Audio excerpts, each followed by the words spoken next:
Hey folks, Gary here. Hey, how many of you like to be afraid? I don't think anybody does, right? We don't want to be fearful or have fear in our life. Although I shouldn't say that because some people will pay to be scared, right? Go to horror movies or amusement rides or whatever it might be. And personally, I think that's nuts. If I'm gonna pay for an emotion, I'd rather be happy, right? I'd rather have joy instead. But some people like that. But the thing about fear is this: the reason why we try to avoid it so much is because fear is generally that emotion precedes something really bad happening or taking place, and so we don't want that. That's why we fear. But we've been doing a little series on love. So we started yesterday and we're continuing on today, and how love, today we're going to talk about how it drives out fear. So we're looking at 1 John 4 and verse 18, and this is what it says. There is no fear in love, but perfect love casts out fear.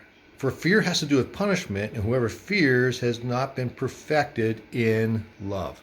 So what John is saying is this. Now, if you're really savvy about it, you know that John is talking about the final judgment when we're face to face with Jesus, and that some people were afraid or anxious about, am I good enough? Am I going to pass? Am I going to get into heaven?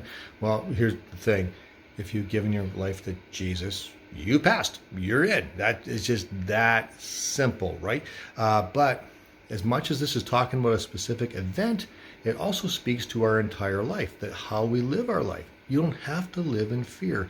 Why? Because once you know the love of Christ in your life, fear becomes less of an option. When you're perfected in love, the more you trust Jesus, the less likely you're going to be fearful, because you know that God's really good. Now, does that mean there'd be no fear? No, if you walk around the corner of your house and there's a big bear there, you're probably going to feel some fear. And that's good, because that's just telling you, don't go any further, don't go pet them, right? So it serves a purpose for that. But for the most part, we don't dread things because we know we walk with Christ, and He will cover us and He will take care of us. So don't fear, trust God instead. Now, that said, I do have a little question for you, and this, because I'm just curious. What Bible do you read? What version do you read? Now, for myself, I generally go to the ESV, the English Standard Version, for preaching and all that kind of stuff. But I also read other ones too. I read the NLT, the New Living Translation. I read the CEV, the Contemporary English Version at times. And I also read the NIV as well. And so why do I do that? Well, because of a Bible professor I had who, when he was asked, what Bible do you read? He said 3. In other words, he was saying, I read a lot of versions to get a bigger picture. But the question I have is, which one do you read?